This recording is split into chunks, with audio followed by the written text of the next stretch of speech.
She didn't knock.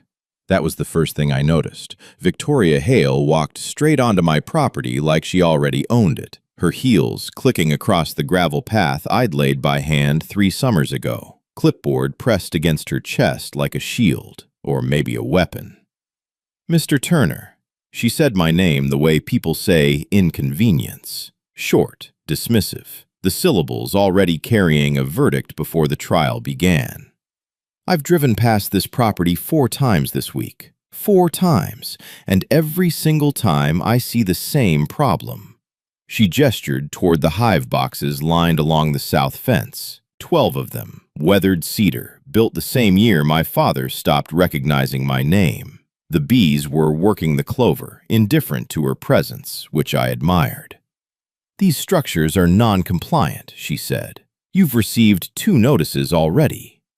I looked at her clipboard, then at her shoes, expensive, wrong for gravel, already collecting a thin coat of red Texas dust, then back at her face. "I've read both notices," I said. That was all. She blinked. I think she expected more. Protest, confusion, apology, something she could push against. Instead, I folded my arms and waited, the way you wait for a storm to show you exactly what it intends to do.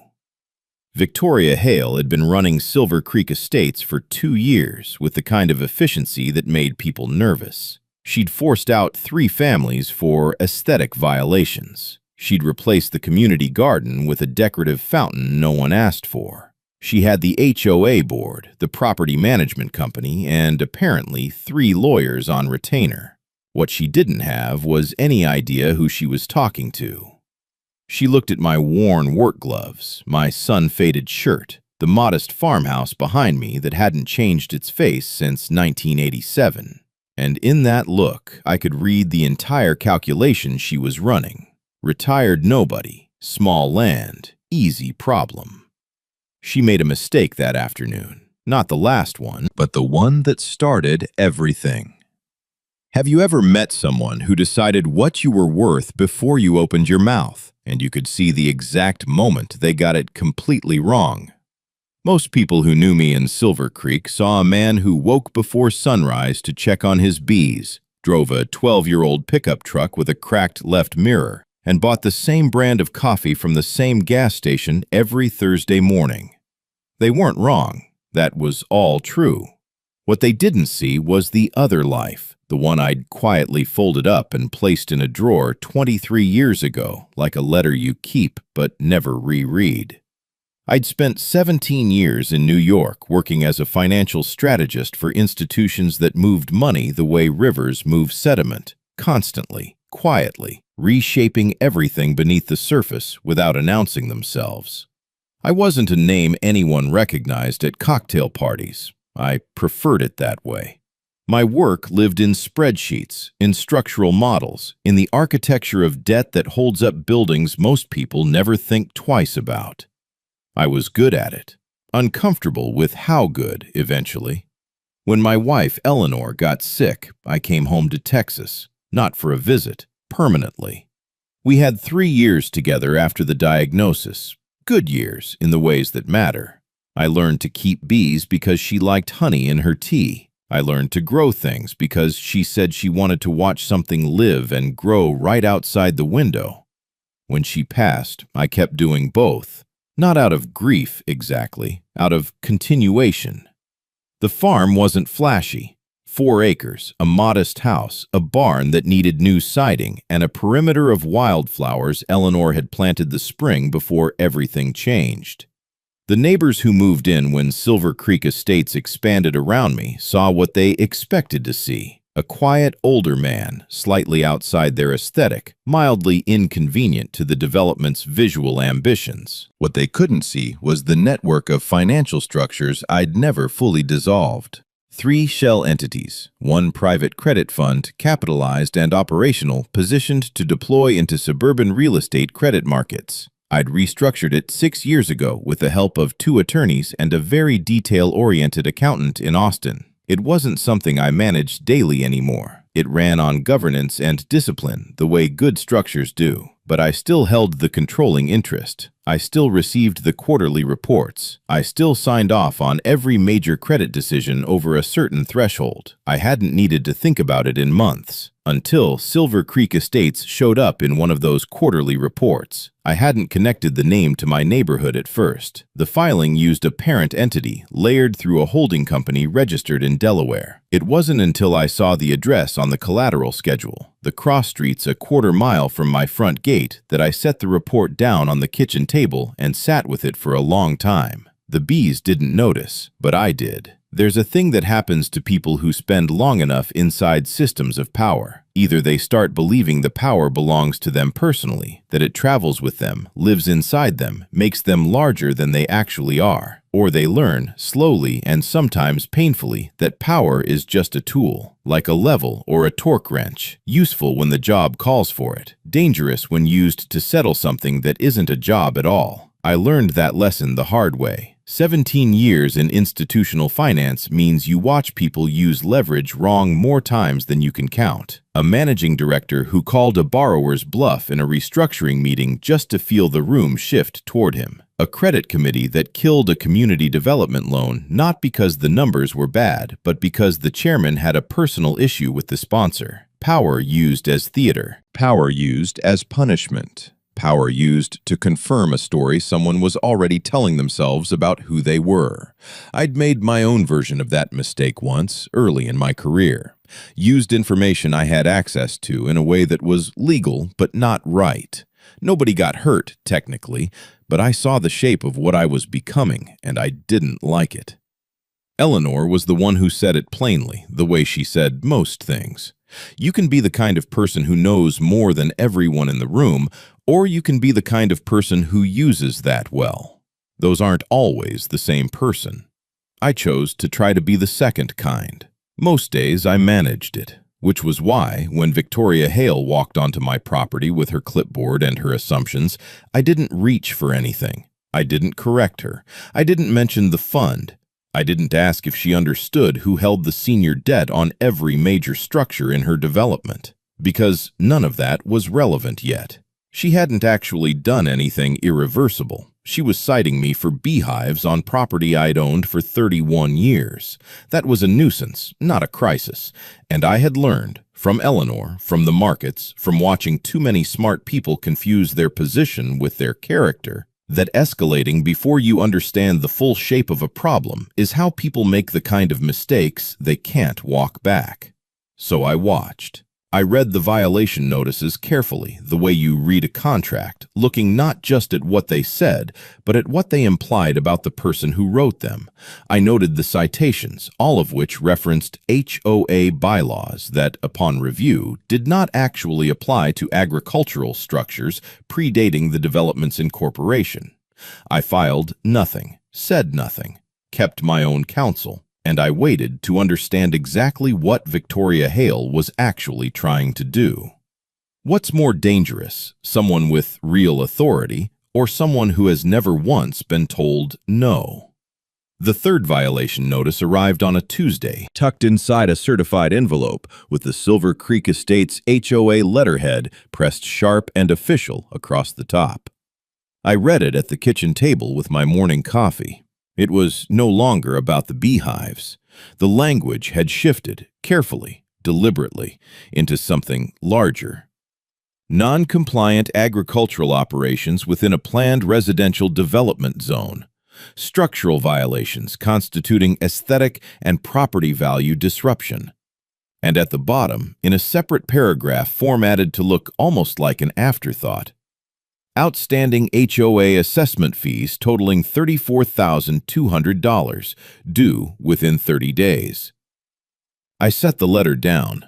$34,000 for fees I had never agreed to, assessed against a property that had existed for 3 decades before Silver Creek Estates placed its first foundation pour.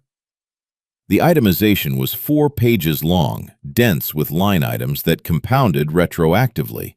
Community infrastructure contribution, shared amenity access, administrative compliance processing, each one invented with just enough bureaucratic texture to seem legitimate to someone who didn't read carefully.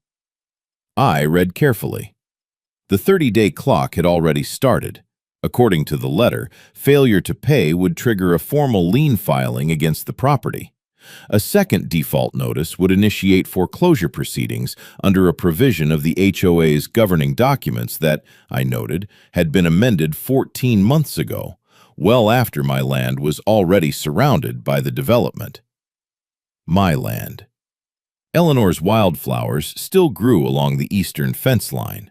I'd kept them exactly as she planted them, adding new seed each spring in the same pattern she'd drawn on a piece of graph paper I still had in the kitchen drawer.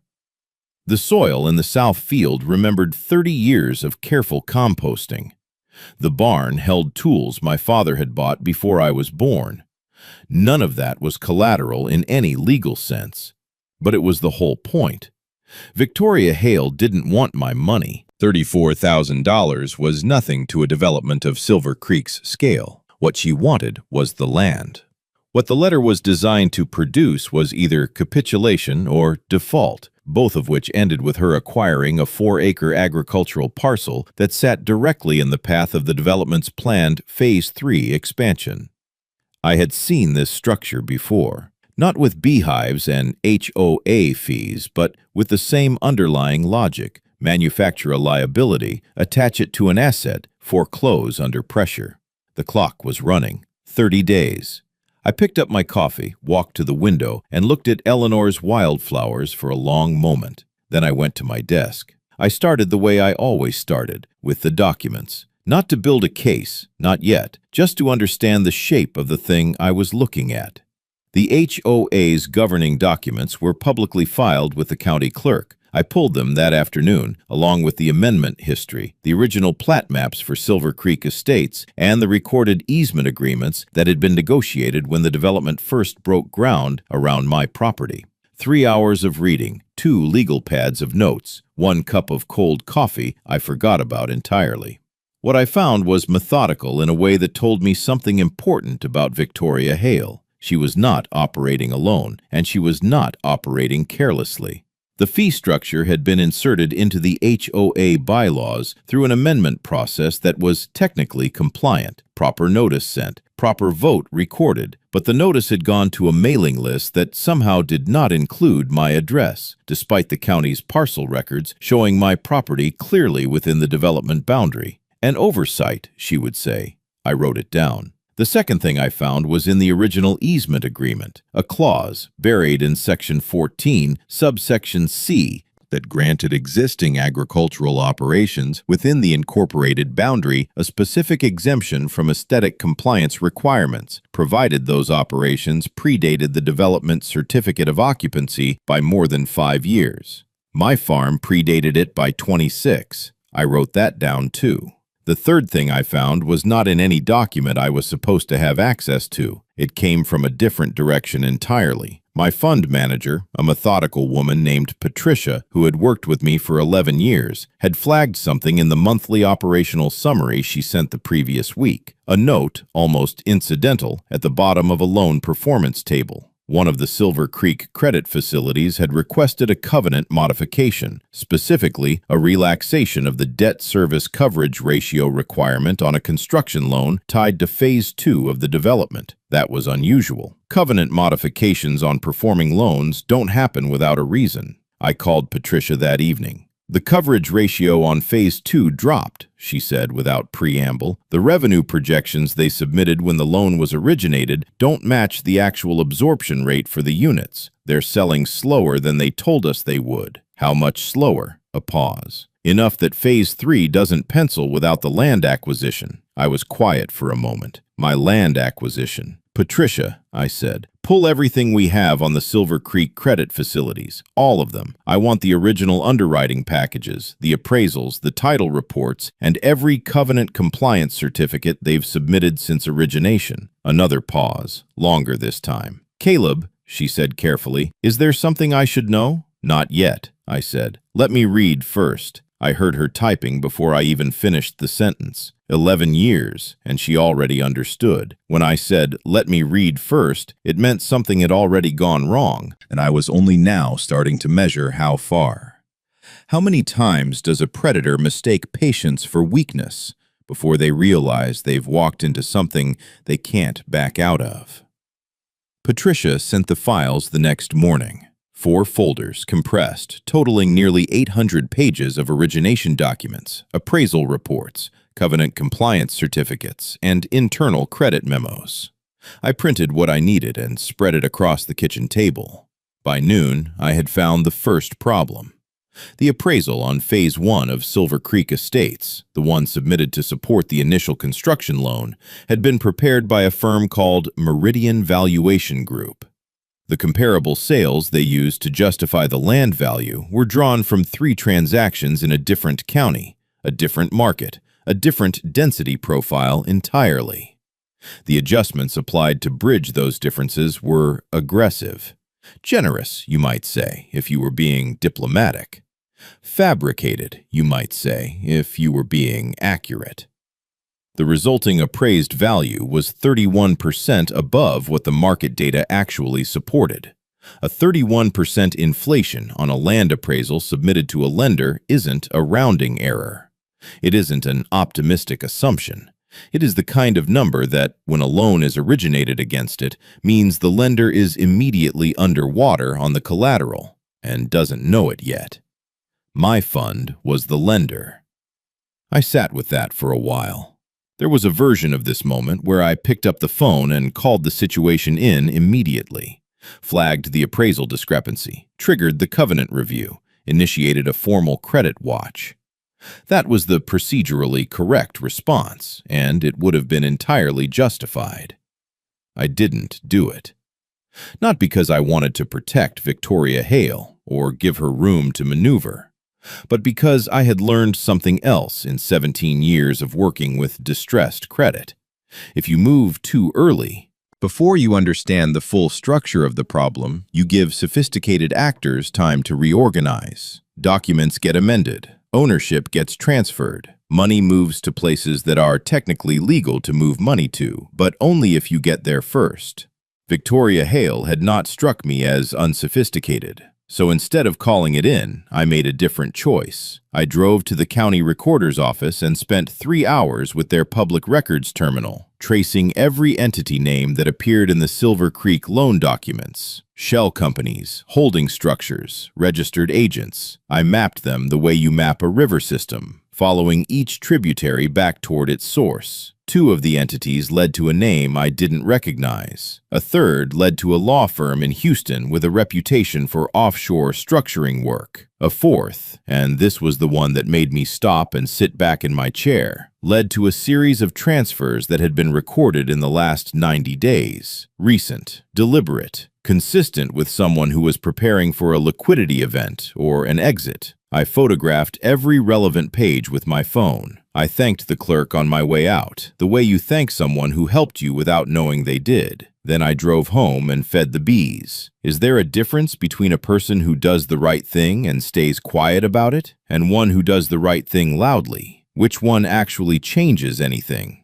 There was a moment, somewhere around day 12 of the 30-day window, when I genuinely considered stopping. Not stopping the investigation, stopping the restraint. I had enough. Patricia had confirmed the appraisal irregularities were systemic across all 3 credit facilities, not isolated to Phase 1. The entity mapping I'd done at the county recorder's office had revealed a pattern of ownership transfers that, taken together, suggested someone was quietly repositioning assets ahead of a potential credit event. And the covenant modification request on Phase 2, the one that had started all of this, now made complete sense.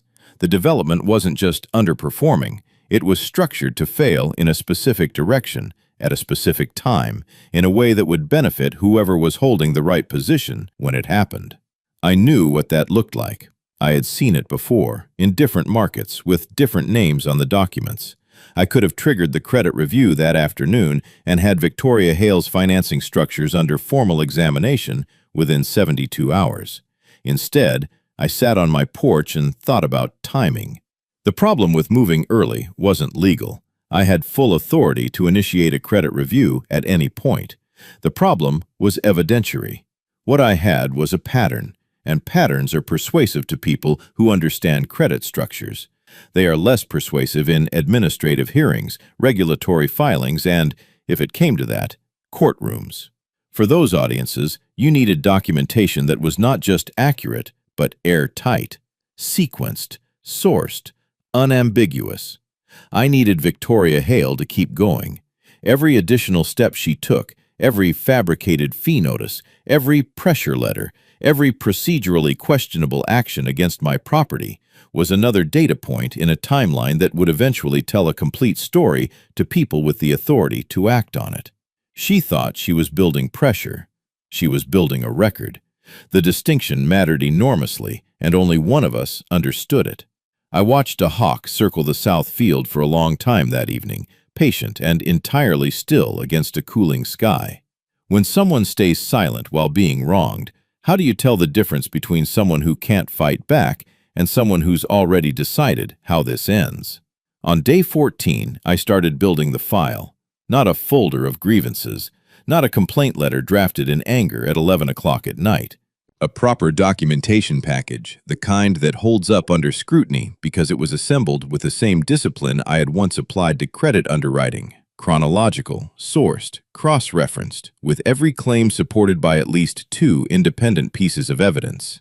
I started with the violation notices, all 3. I pulled the original HOA bylaws and the amendment that introduced the fee structure, and I annotated each notice against the specific provisions being cited, noting where the citations were accurate, where they were misapplied, and where they referenced provisions that did not legally apply to my property under Section 14, subsection C of the original easement agreement. Then I moved to the financial records. Patricia had sent a clean summary of the appraisal discrepancies by that point, formatted the way she formatted everything. Precise, unemotional, devastating if you understood what you were reading. I added it to the file with a cover note explaining the significance in plain language, not for Patricia, for whoever would eventually read this who wasn't a credit professional. I documented the entity transfers I'd found at the county recorder's office. Dates, entity names, recorded instruments, filing numbers. I drew a simple chart showing how ownership had migrated across the shell structure over the previous 90 days. It fit on one page. One page was enough. I recorded 2 phone calls, legally, with proper disclosure, in which HOA representatives confirmed the fee amounts and the foreclosure timeline. I kept the recordings short. I only needed them to say the numbers out loud and acknowledge they were tied to my specific property. Then I did something I hadn't planned on. I wrote a letter to the bank's internal compliance department, not as a fund manager, not as a creditor, as a landowner, a confused, polite, somewhat bewildered landowner who had received some documents he didn't fully understand and was hoping someone could help him make sense of the loan instruments that seemed to be connected to his property. I asked very specific questions, the kind of questions that, if answered honestly, would confirm the appraisal irregularities on the record. The kind of questions that, if answered evasively, would confirm something else entirely. I sealed the envelope and drove it to the post office myself. Then I came home and wrote down exactly what I had sent, and when, and to whom. The file was growing. The response to my silence was escalation. I had expected that. Pressure campaigns follow a predictable logic. If the first level of force doesn't produce compliance, you increase the force. It isn't strategy so much as habit, the habit of people who have never encountered a target that didn't eventually move. On day 17, a second certified letter arrived. This one came from a law firm, Braddock & Crane, Houston, informing me that the HOA had retained outside counsel to pursue the outstanding assessment fees and that a lien filing had been prepared and would be recorded with the county within 5 business days unless payment was received in full. I added the letter to the file. On day 19, a white SUV with a Silver Creek Estates logo on the door parked at the edge of my property for most of the afternoon. A man with a clipboard photographed my barn, my hive boxes, and the south fence line from the road. He didn't speak to me. I didn't speak to him. I photographed him photographing my property. On day 21, Victoria Hale herself appeared again. This time she brought someone with her, a younger man in a collared shirt who carried himself like junior legal counsel trying to look senior. They stood at my gate, and Victoria spoke loudly enough that I could hear her clearly from the porch. "Mr. Turner, We are prepared to make this very simple for you. Settle the outstanding balance and bring your structures into compliance, or we proceed with the lien. Your choice." I walked to the gate. I looked at the young man with her. He had the slightly uncomfortable expression of someone who had been briefed on a situation and was now less certain about it in person than he had been on paper. "Has the lien been filed?" I asked. Victoria blinked. "That's not, 'has it been filed?'" I said again. Same tone, same volume. A question that was also a demonstration. She said it had not yet been filed. "Then we don't have anything to discuss today," I said, and went back inside. I heard her say something sharp to the young man as they walked away. He didn't respond.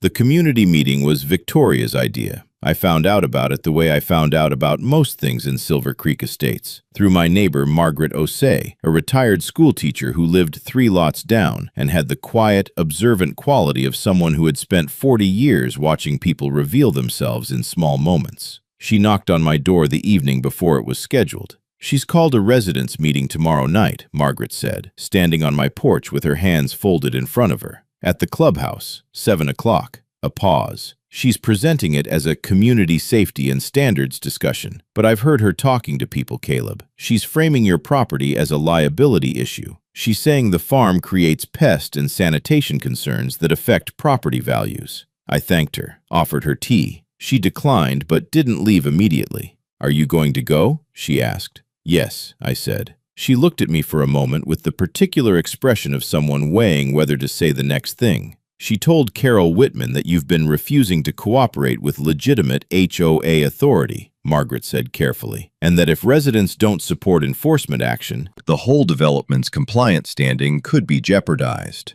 Another pause. Carol believed her. I nodded. "Most of them will," I said. "That's fine." Margaret left. I sat on the porch until the light went completely and listened to the property settle into its nighttime sounds. Insects, wind through the south field, the faint industry of the hives winding down. The meeting the following evening was exactly what I expected. 43 residents in folding chairs, a projector screen, a slide deck with photographs of my property, taken from the road, angled to emphasize the utilitarian appearance of the barn and the hive boxes against the uniform landscaping of the surrounding lots. Victoria stood at the front of the room with the composed authority of someone who had done this before and found it easy. "The property at the end of Creekside Road," she said, "represents exactly the kind of non-compliance that erodes what we've all invested in here. One person's refusal to meet basic standards shouldn't be allowed to affect everyone else's property values." She let that land. Then she said the thing I had been waiting for her to say. "Frankly, people like Mr. Turner, who clearly don't understand what it takes to maintain a community like this, shouldn't expect the same consideration as residents who actually contribute." 43 people heard that sentence. I wrote it down that night, word for word, from memory. What is it about certainty that makes people say out loud exactly what they should have kept to themselves? 3 days after the community meeting, the lien was filed. I received the county notification on a Thursday morning, a formal recorded instrument placing a $34,200 claim against my property, signed by Braddock and Crane on behalf of the Silver Creek Estates Homeowners Association, filed with the Travis County Clerk at 9:47 a.m. I added it to the file. That same afternoon, I received a call from a man named Dennis Holt, who introduced himself as the Regional Compliance Officer for Meridian Trust, the bank that had originated 2 of the 3 Silver Creek credit facilities. He had received my letter, the polite, confused landowner letter I had sent 2 weeks earlier, and had some follow-up questions. His voice had the careful neutrality of someone who had read something that concerned him and was not yet sure how concerned to be. I answered his questions simply and accurately. I told him I was a neighboring property owner trying to understand some documents that had been referenced in HOA correspondence. I asked him whether it was standard practice for loan collateral schedules to include parcels not formally incorporated into the development's recorded plat. A long pause. "Mr. Turner, can I ask what specific documents you're referring to?" I read him the filing numbers from the county records. Slowly, clearly, the way you read numbers to someone who is writing them down. Another pause. Longer. "I'm going to need to refer this internally," he said. "Of course," I said. "Take whatever time you need." I thanked him and hung up. Meanwhile, the machinery Victoria had set in motion continued to turn. Braddock and Crane sent a follow-up letter informing me that the lien would convert to foreclosure proceedings in 15 days absent full payment. A process server appeared at my gate on a Saturday morning with a formal demand notice. Margaret told me that Victoria had been going door to door in the development, telling residents that the foreclosure process was nearly complete and that the farm parcel would soon be integrated into Phase 3 planning. She was telling people it was already over. At the HOA board meeting the following Tuesday, which I attended, sitting quietly in the back row, Victoria presented a timeline showing the land acquisition as a done deal, pending only the resolution of what she called a routine enforcement matter. The board chair, a retired engineer named Gerald Foss, who had been on the board since the development opened, nodded along with the presentation without asking a single question. One board member, a younger woman named Diane Reyes, who had joined the board 6 months earlier, asked whether the foreclosure process had been reviewed by independent legal counsel outside of Braddock and Crane. Victoria said that wouldn't be necessary.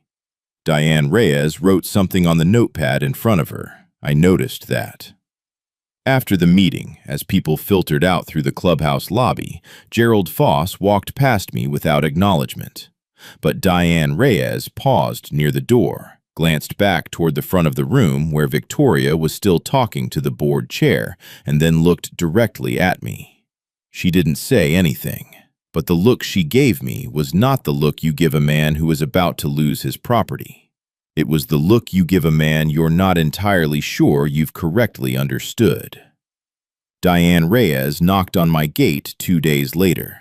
She came alone on a weekday morning, driving her own car rather than anything with an HOA logo on it.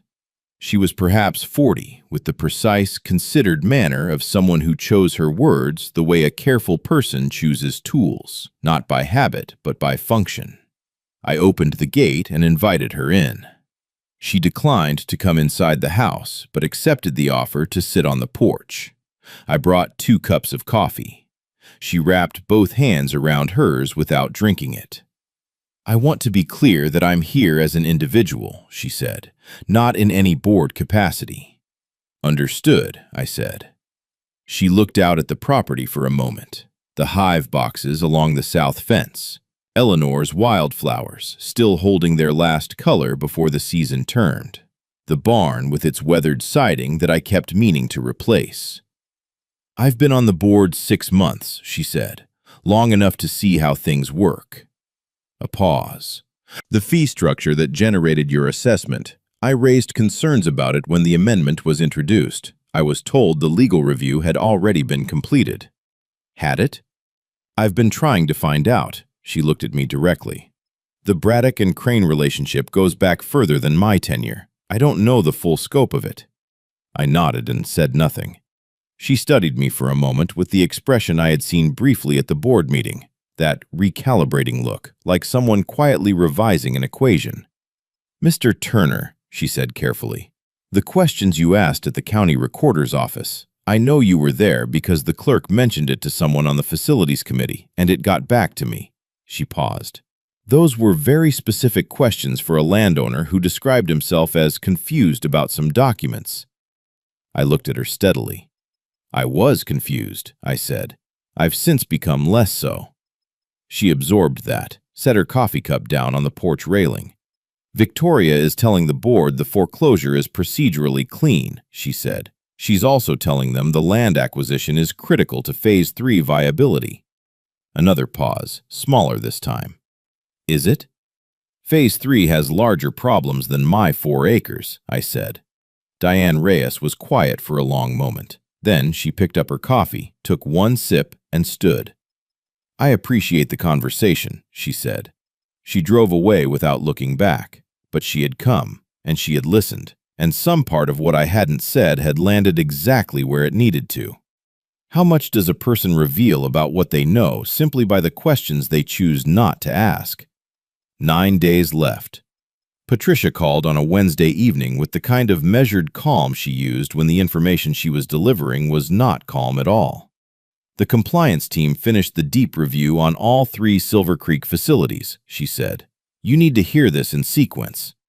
I sat down at the kitchen table with a legal pad. Phase 1 construction loan, she began, originated at $4.2 million against an appraised land value that we now assess at $2.9 million. The Meridian valuation appraisal inflated comparables by 31%, as we identified earlier. But there's more. The borrower entity that signed the loan documents, Silver Creek Development Partners, LLC, was incorporated 11 days before the loan closed. It had no operating history, no independent assets, and no principals listed beyond a registered agent in Delaware. I wrote that down. Phase 2, she continued, $6.8 million construction facility. The draw requests submitted during construction were supported by inspector certifications from a firm called Apex Site Verification. I ran them this afternoon. Apex was dissolved as a registered entity 14 months ago. Every certification submitted after that date was signed by someone using a name that matches a former employee who left the firm prior to dissolution.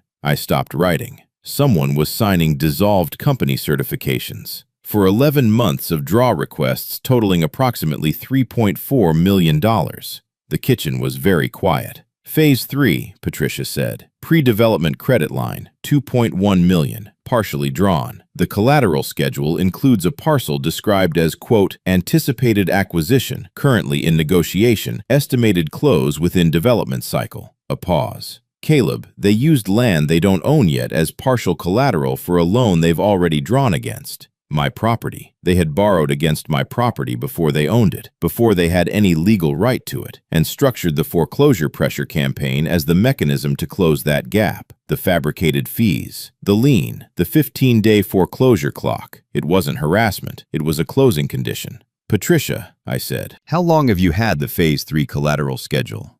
It came in the document package you requested. I flagged it 3 days ago in a note I marked urgent. I looked at my email, found it, read it twice.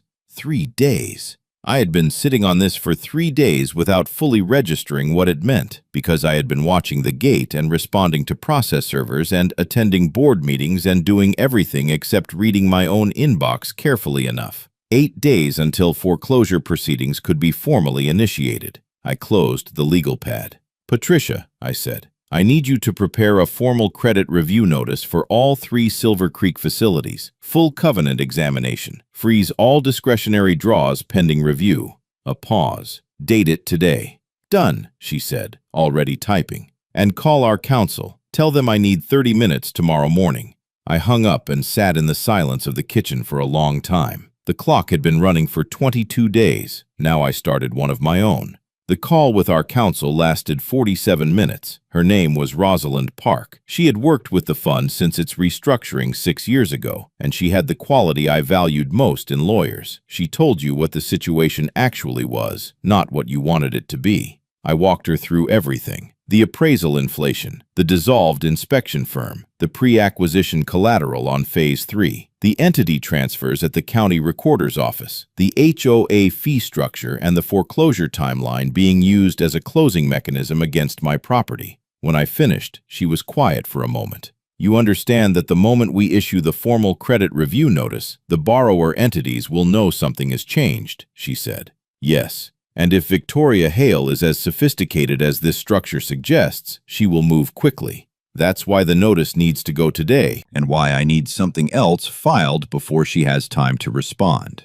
I told her what I wanted. She listened without interrupting, which was how I knew she was already running the same calculations I was. The credit review notice triggers the covenant examination clause in all 3 loan agreements, she said finally. That gives us authority to request a formal meeting with the borrower entities and their bank representatives within 5 business days. If they refuse or fail to respond, the fund can exercise its rights under the default provisions, including acceleration. Including acceleration, she confirmed. Full principal and fees immediately due. A pause. Caleb, if we accelerate on all 3 facilities simultaneously, Silver Creek Estates doesn't have the liquidity to respond. The development effectively freezes.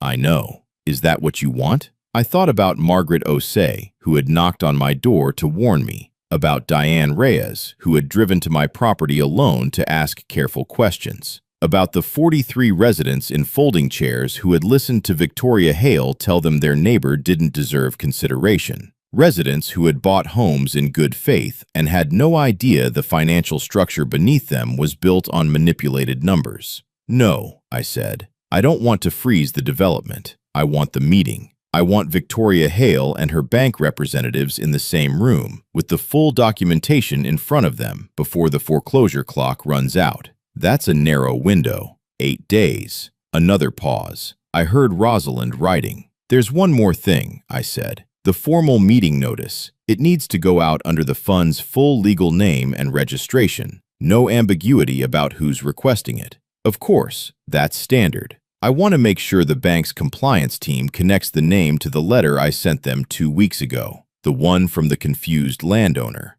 A beat of silence. Then, very quietly, Rosalind said, "Oh, yes," I said. "I'll have the notice drafted by end of day," she said. "And Caleb." She paused, and I could hear something in her voice that in 20 years of professional communication she had probably learned to keep out of it, something that sounded almost like satisfaction. "It's a clean case, very clean." I thanked her and hung up.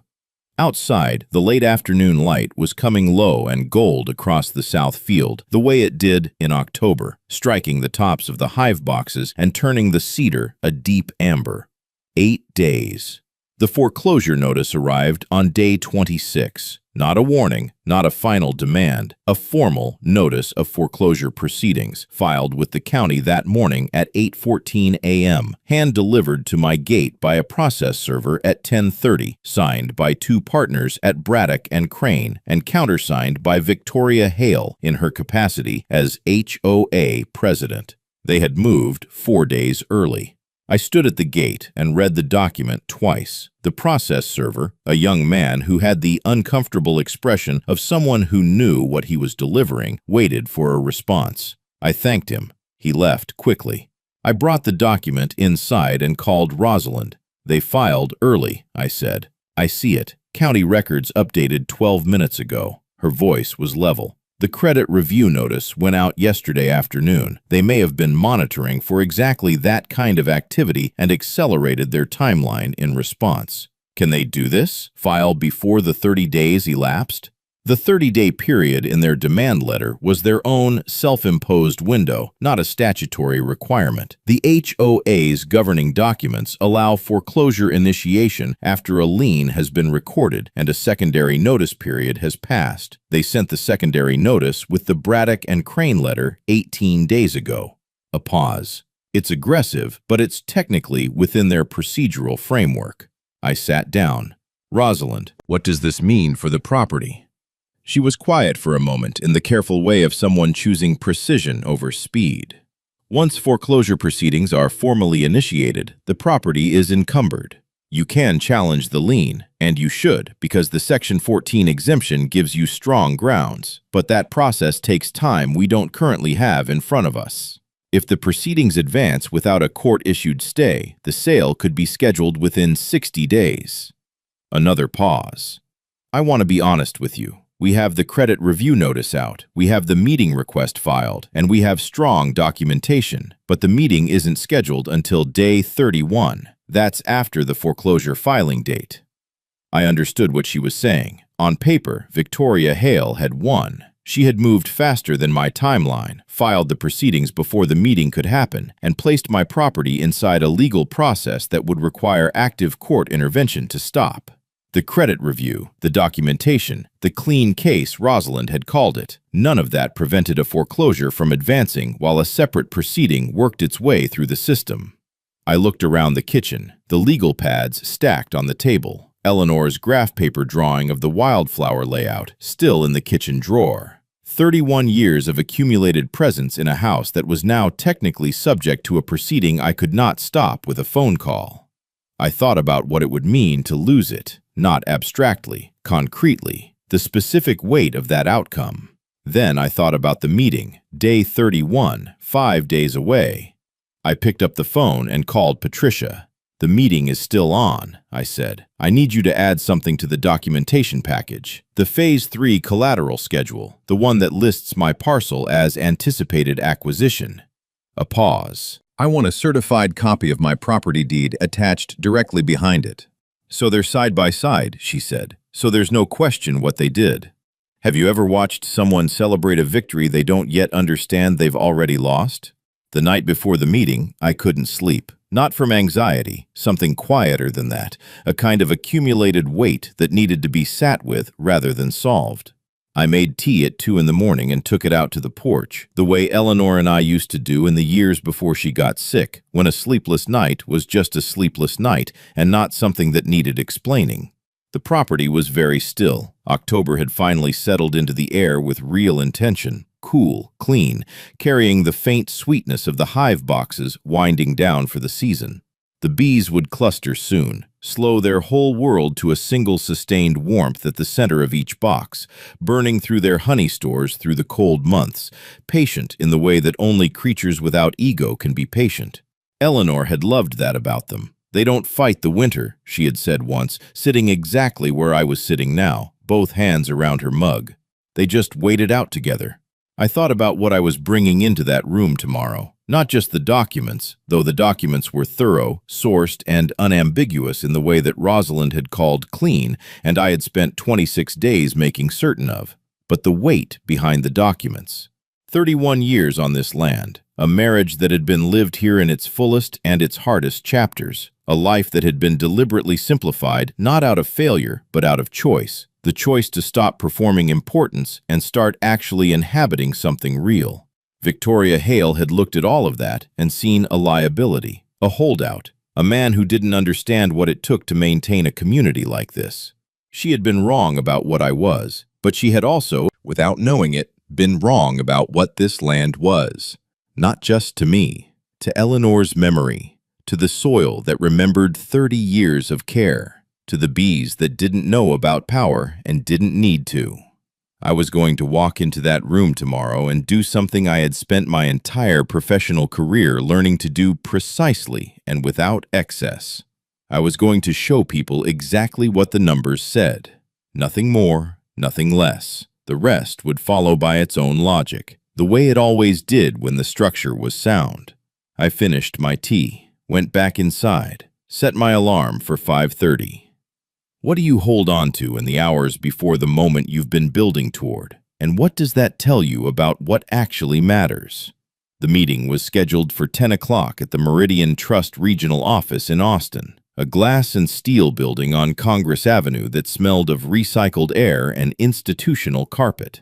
Rosalind had arranged the room, a conference table that seated 12, a projector, water glasses that nobody touched. I arrived at 9:45. Victoria Hale arrived at 9:58 with the Braddock and Crane partner, a man named Elliot Crane himself, silver-haired, practiced, and Gerald Foss, the HOA board chair, who looked mildly uncomfortable in a sport coat that fit him better 5 years ago. Victoria was dressed precisely, her expression composed in the specific way of someone who has decided in advance that this meeting is a formality. She saw me seated at the table and stopped, not dramatically, just a fraction of a second, a small recalibration she covered quickly with forward momentum. She had expected, I think, to arrive first, to own the room before anyone else entered it. She sat down across from me without speaking. Dennis Holt from Meridian Trust's compliance team took the seat at the head of the table, accompanied by the bank's outside counsel and 2 internal credit officers I didn't recognize.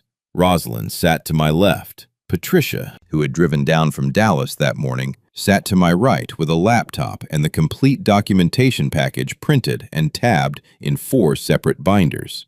Elliot Crane opened. "We're here to discuss the credit review notice issued by..." He glanced at the document in front of him. "Granite Mesa Capital Partners, regarding the Silver Creek Estates credit facilities. I want to note at the outset that my client considers the foreclosure proceedings against the adjacent parcel to be a separate matter entirely, and we don't believe this meeting should be construed as..." "Mr. Crane." Dennis Holt's voice was quiet, but had the quality of something that didn't need volume to carry. "Before we discuss scope, I'd like to establish who we're speaking with. For the record," he looked at me, "Mr. Turner, the credit review notice was filed under the name Granite Mesa Capital Partners. Can you confirm your relationship to that entity?"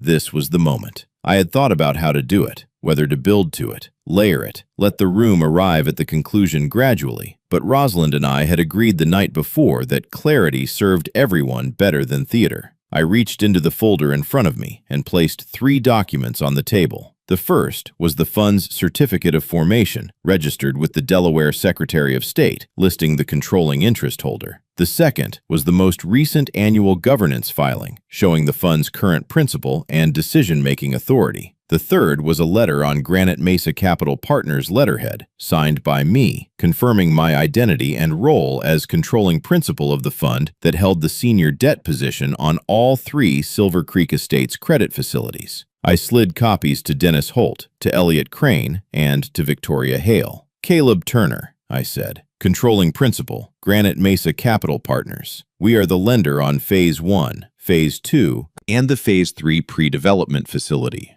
I paused. I'm also the owner of the adjacent agricultural parcel, currently subject to your foreclosure proceedings. The room was completely silent. I watched Victoria Hale read the document in front of her. I watched the exact moment, 3 seconds, maybe 4, when the information moved from her eyes into her understanding. The composed expression didn't collapse. It didn't need to. Something behind it simply went very still, the way a building goes still in the seconds after the load-bearing structure fails. Elliot Crane set his copy down with the careful deliberateness of a man buying himself time.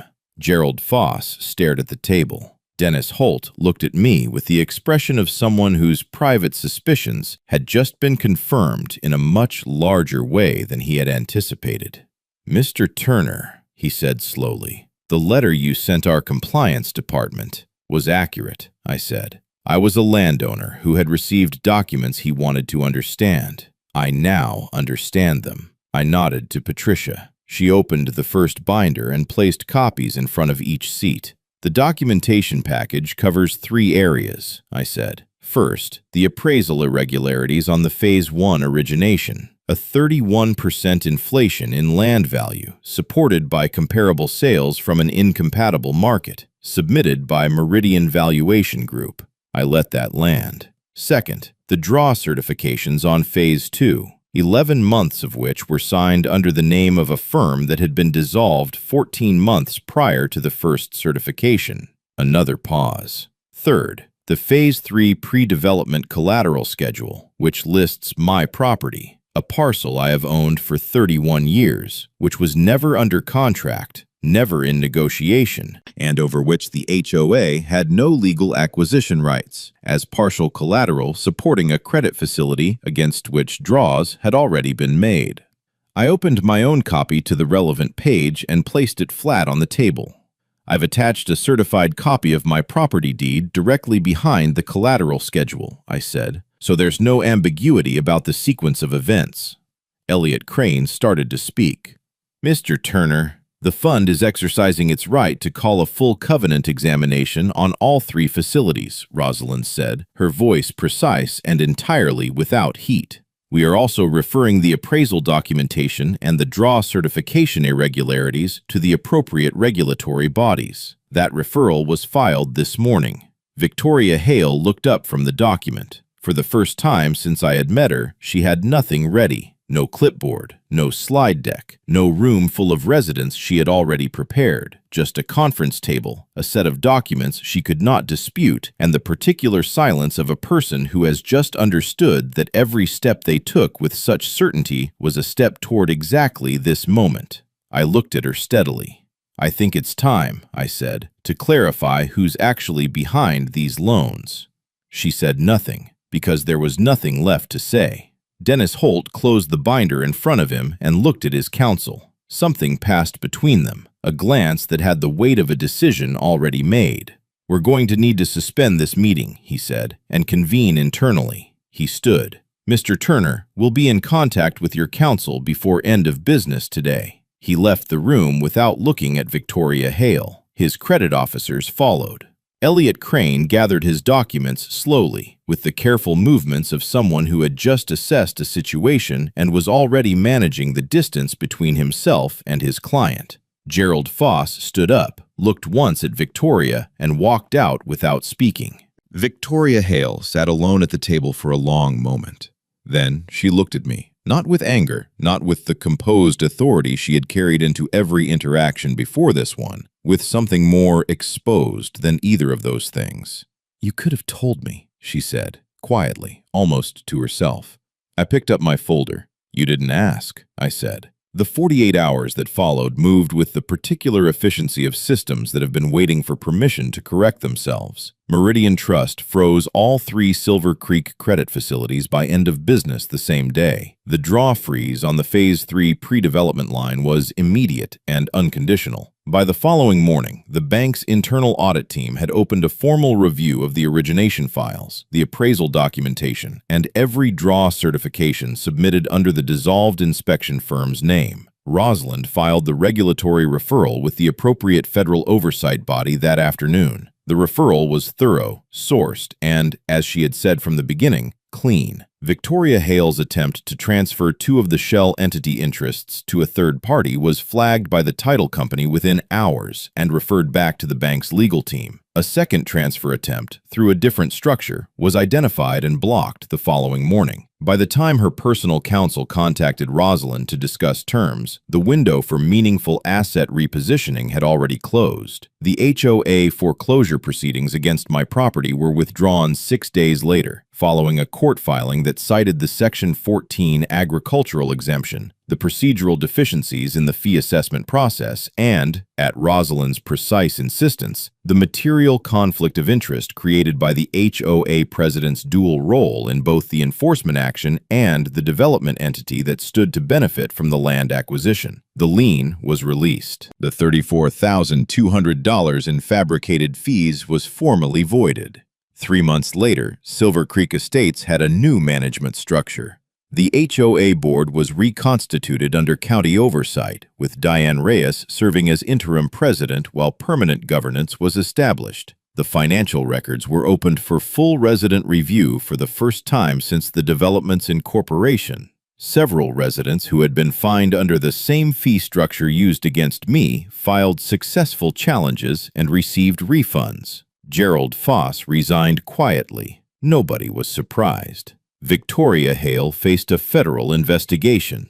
I don't know how it resolved. That wasn't mine to follow. I know how my part resolved. On a Tuesday in November, I walked the south fence line in the early morning and checked each hive box the way I did every week at the start of the cold season, listening for the cluster hum, checking the weight, making sure each colony had what it needed to wait out the winter. The wildflowers along the eastern fence had gone to seed, storing next spring inside themselves the way living things do. The neighbors who drove past on Creekside Road waved now, not out of obligation, out of something quieter and more considered, the particular acknowledgement you extend to someone you have learned to see more carefully. Margaret stopped by that afternoon with a jar of jam she'd made from the summer's last berries. We sat on the porch and didn't talk about any of it. We talked about the weather and the bees and what she was planning to grow in her garden next year. That was enough. That was, in the end, everything. The most dangerous assumption you can make about another person is that you already know exactly who they are. What would change in your life, in your community, in the way you treat the people you overlook if you stopped making it